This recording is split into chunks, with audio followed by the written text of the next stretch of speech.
মা জানো, আমি আস্তে আস্তে তুমি হয়ে উঠছি। এই বাড়িতে এখন আমি সকালবেলা উঠি, বিকেল শেষে আমার শরীরেও ঘামের গন্ধ হয়।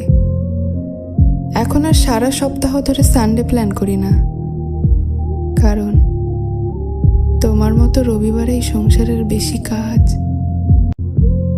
আমি শাড়ি গুছিয়ে পড়তে শিখে গেছি মা, হাত খোপাতেই স্বাচ্ছন্দ্য পাই বেশি।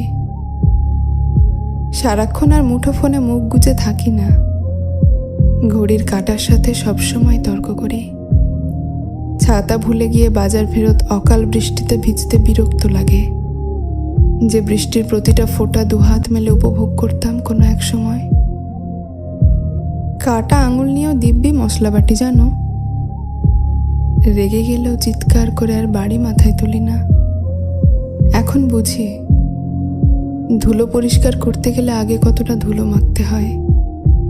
তবে জানো মা, পাতা ঝরা দুপুরের অবসরে কাটা ঘুড়ির মতো মনটা হারিয়ে যেতে চাই মেয়েবেলার সেই কুমির ডাঙা খেলার মাঠে।